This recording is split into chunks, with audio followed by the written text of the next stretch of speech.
자, 이제 진짜 마지막입니다.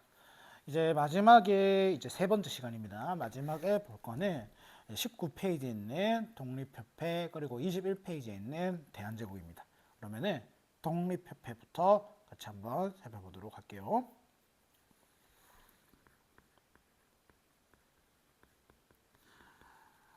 독립협회가 발생하게 된 이유부터 한번 볼게. 독립협회가 만들어지게 된 계기는 이권 침탈이 많아져서 그런데 이권 침탈이 왜 많아졌어? 바로 아관파천이라고 하는 사건 때문이었습니다. 그러면은 아관파천은 왜 일어났을까요? 바로 일본이 명성황후를 무참히 살해해버린 을미사변 때문입니다. 을미사변은 왜 일어났지? 러시아랑 한국, 조선이랑 친하게 지내서 그런 건데 그 이유는 시모노세키 조약에 대해서 러시아가 프랑스, 독일과 함께 삼국 간섭을 했었죠.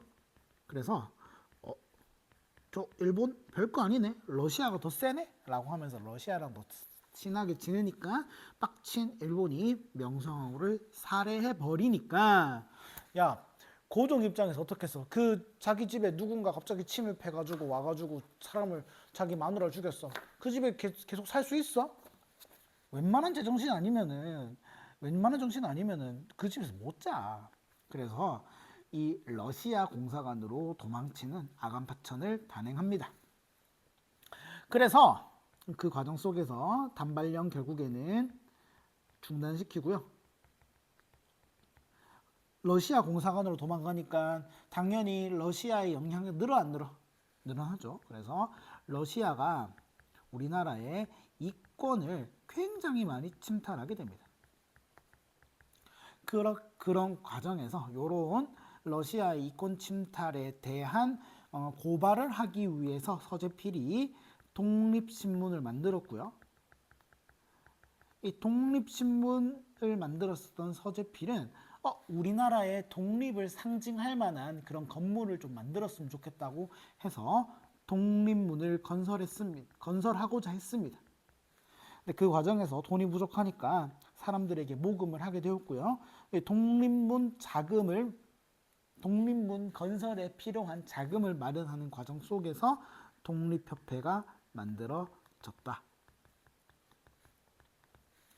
그러면은 이 독립협회는 무슨 주장을 했냐? 초기에는 기본적으로 이 러시아 이권 침탈을 막아내기 위해서 이 이권 침탈 막아내려면 어떻게 될까? 고종이 하루빨리 집으로 돌아와야겠네 라고 하면서 고종이 집으로 돌아오세요 라고 요구를 했습니다. 그리고 더불어서 어리석은 민중들을 똑똑하게 교육시켜야지 우리나라가 더 발전할 수 있다고 생각을 해서요. 민중 계몽운동을 계몽이 아니라 계몽운동을 시작했습니다. 이 독립협회의 민중계몽운동을 살펴볼 수 있는 것은 바로 대조선 독립협회 회보 요 책을 발간하면서 독립협회는 민중계몽운동을 했어요. 내가 수업 시간에도 얘기했지만 독립협회랑 독립신문은 굉장히 밀접한 관련이 있는 건 맞다. 그렇지만 직접적인 관련은 아니다. 독립협회는 대조선 독립협회 회보라고 하는 신문을 발간한 거지 독립신문을 발간한 거는 아닙니다. 절대로 헷갈리지 마시길 바랍니다. 그래서 결국에는 고종은 독립협회를 비롯한 여러 단체들의 주장들을 수용해서요, 환궁합니다. 그러고 나서 대한제국을 수립하죠.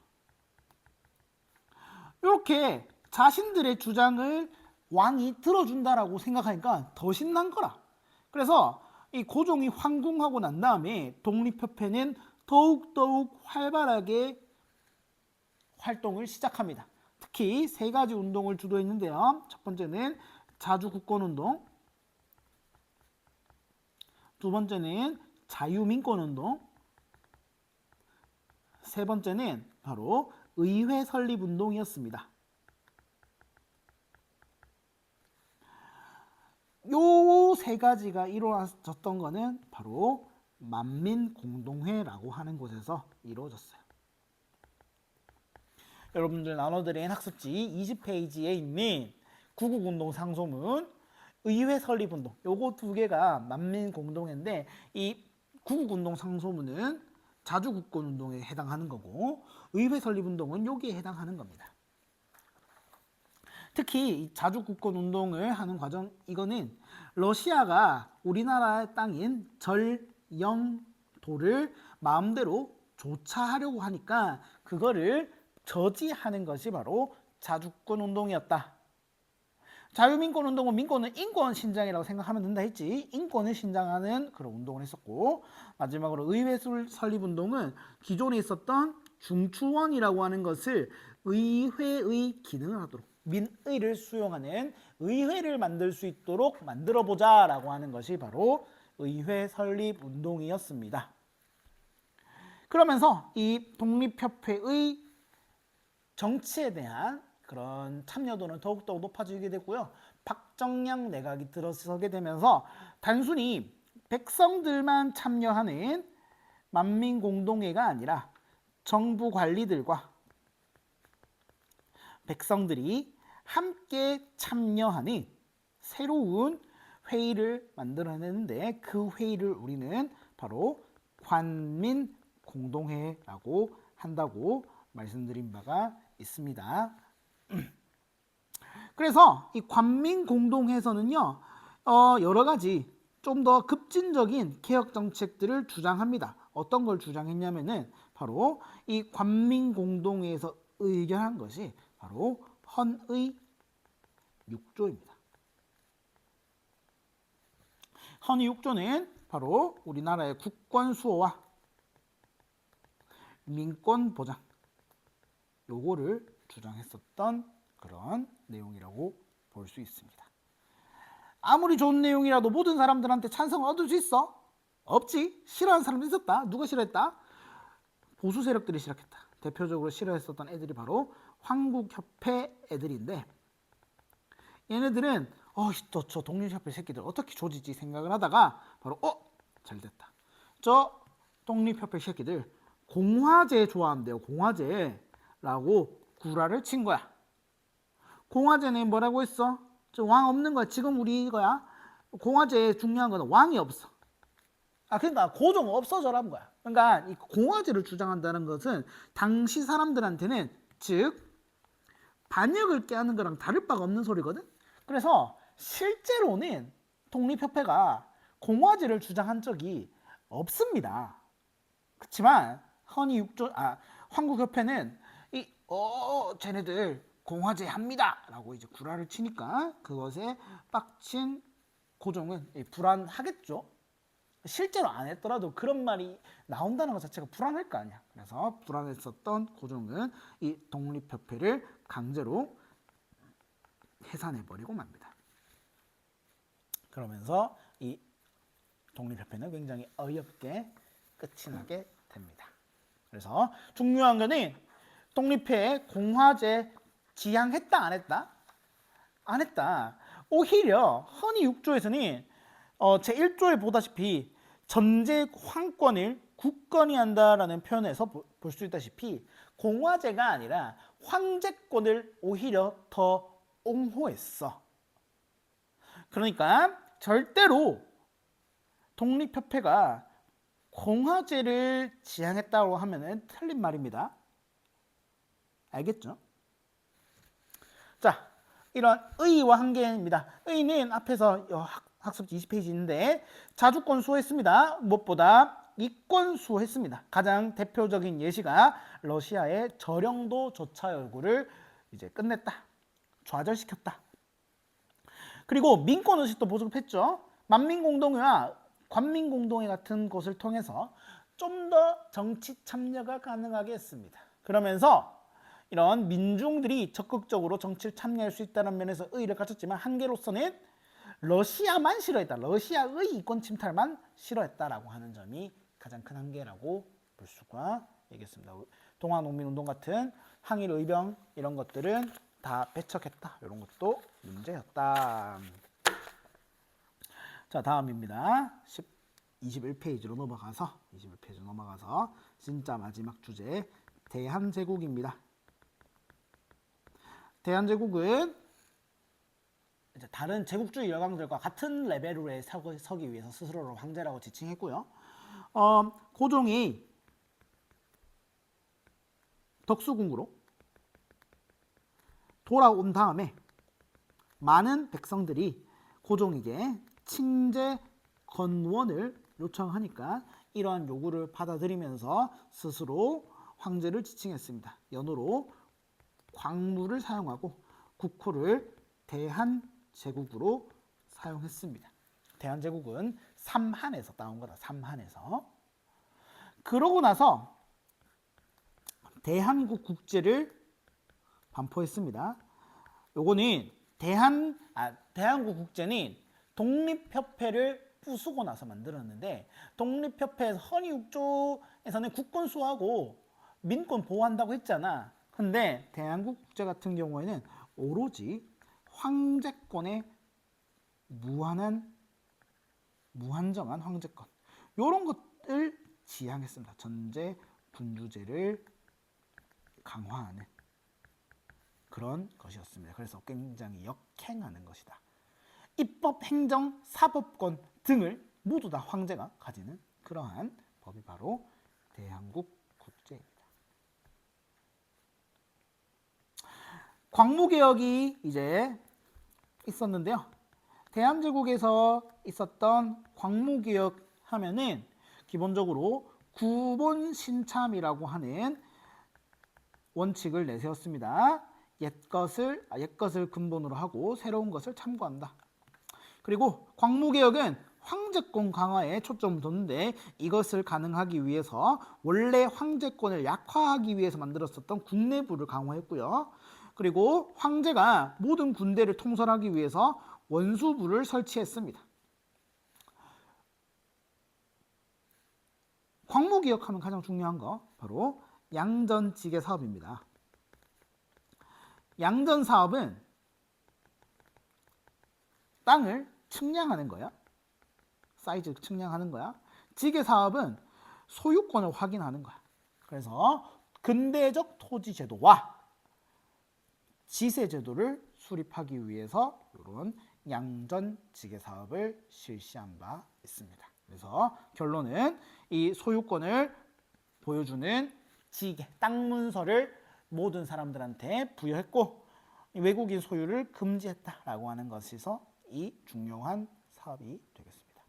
의의도 잘 봐주세요. 그거 말고는 별로 안 중요하고, 마지막에 있는 대한국, 대청국 통상조약. 여기서는 청과 조선을 대등한 관계로 보았다 라고 하는 점에서 의미를 두고 있습니다. 나머지는 그냥 뭐 이런 게 있었구나 정도만 봐줘. 마지막 의의와 한계입니다. 의의는 앞에서 이 독립협회랑 비슷하게 자주적인 개혁을 시도했었다라는 점에서 의의를 두고 있고요. 무엇보다 앞선 개혁인 갑신정변과 갑오개혁에서 미비했었던 상공업 발전, 국방력 강화, 그리고 근대적 토지 소유권 마련, 이런 것에서 성과가 있었다는 점에서 의의를 가지고요. 하지만 무엇보다 가장 큰 한계는 분명히 몇 년 전 독립협회에서는 만민공동회나 관민공동회를 열어서 여러 민중들의 요구를 들었지만, 대한제국에서는 뭐만 추구했었다? 전제군주제만 추구했다. 전제군주제만 지향했다. 그래서 민권 꺼져, 민권 같은 소리 하고 있네 라고 했었던 것이 가장 큰 한계라고 볼 수가 있겠습니다. 여기까지 얘기를 했는데 조금 헷갈리는 게 있는 것 같아서 여러분들 한 두 가지 정도만 좀 정리해 줄게. 뭐냐면은 바로 여러 가지 개혁기구를 한 번에 딱 설명해 줄게. 앞에서 저기 여러 가지 사절단들은 얘기했잖아. 얘기 안 했나? 역시 기억이 안 나네. 여러 가지 사절단 얘기했을 걸. 그래. 외교사절단 얘기했잖아. 5번에서 통신사, 연행사, 수신사, 조사철단, 영산사, 법인사. 요게 각기 다른 건데 헷갈리잖아, 그치? 그래서 이 개혁 개화기구도 한번 비교해 보도록 하겠습니다. 첫 번째입니다. 통리기무화문. 요게 일본의 수신사 그리고 수신사를 파견하고 난 다음에 수신사는 왜 만들어졌어? 강원도 조약이다. 그러니까 개항 직후에 바로 만들어진 게 이제 개화 담당 기구였습니다. 두 번째, 내무부입니다. 통리기무화문은 어우씨 지워져라. 임무곤란 과정에서 폐지됐어. 그래서 갑신정변 이후에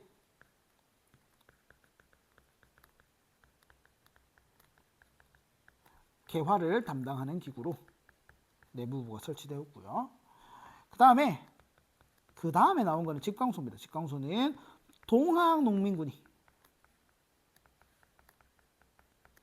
동학농민군이 문제를 해결하려고 만든 것이고요.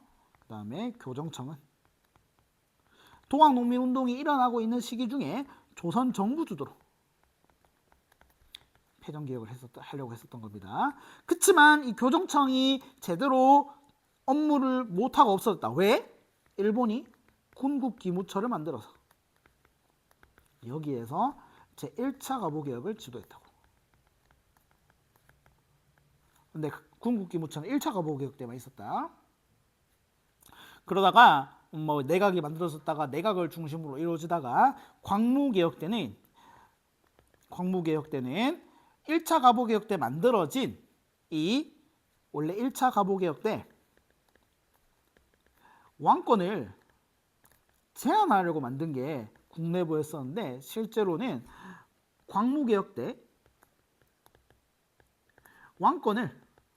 황권을 강화시키는 그런 개혁기구로 했었던 것이 바로 국내부입니다. 그래서 시기랑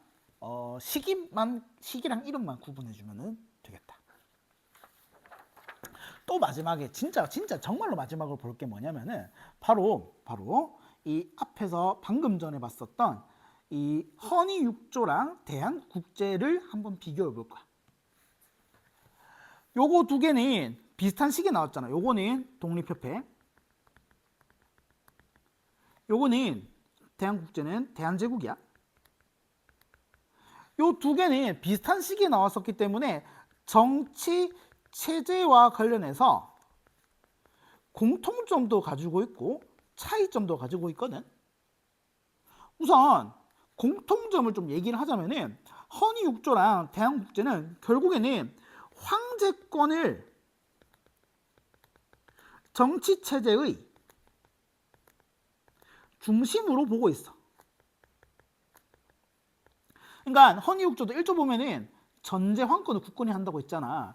물론 황권을 좀 견제하고 민권을 강화하고 국권을 수호한다 뭐 이런 내용도 있는데 이 헌의 6조에서도 이 황제권을 절대 무시하지 않았어. 그러니까 이 독립협회에서 공화제를 주장했다라고 하는 말은 거짓말이라고. 틀린 말이야. 대한국제는 말할 것도 없이 황제권을 중심으로 봤어. 이건 공통점이야. 하지만 차이점도 있겠죠. 어떤 차이점이 있냐면 헌의 6조 같은 경우에는 황제권 좋아. 근데 황제권을 너무 강화하면은 오히려 민권은 약화될 수 있어. 그러니까 의회 설립하고 민권을 좀 보장해줘가지고 보장을 해야 돼. 그러니까 자연스럽게 황제권은 조금 제한해야 돼. 그러니까 없애자라는 것이 아니라 강화가 아니라 없애자라는 것이 아니라 조금 너무 전제 황권이면 문제가 많다라는 거야. 그러니까 조금씩 제한을 해서 궁극적으로 원하는 거는 모든 사람들이 자유롭고 평등하게 생활하는 거. 모든 여러 사람들의 의견을 반영하는 의회를 설립하는 거. 요런 것들이 목표였던 거지. 황제 꺼져 이건 아니야. 황제권 제한은 맞는데 꺼져 아예 황제를 무시하는 건 아니라고. 헷갈리지 마. 반면에 대한국제는 뭐야? 의회? 민권? 그게 뭔데? 의회 같은 소리 하지 마. 민권 같은 소리 하지 마. 야, 제일 중요한 거는 황제권이야. 황제권에 무한정한 보장을 통해서 우리 황제권이 살아야 나라가 산다 이 말이야. 그러니까 둘 다 황제권 인정했는데 헌의국조는 황제권이 너무 세면 나라가 망한다 요쪽이었고 대한국제는 황제권이 세야지 나라가 산다 이런 뉘앙스였어. 그러니까 둘 다 정치체제적인 측면에서 봤을 때 황제권을 정치체제의 중심으로 봤다는 점에서 공통점을 가지고 있지만 차이점으로는 헌의육조는 의회 설립 그리고 민권 보장을 주장했다면은 이 대한국제는 그거 뭐임 황제권이 짱임 이런 식으로 주장했다는 차이점을 가지고 있습니다. 자, 여기까지입니다. 여러분들 이 영상 보시고 좋은 점수 받으시면 좋겠어요. 문제는 겁나 어렵지만요. 화이팅!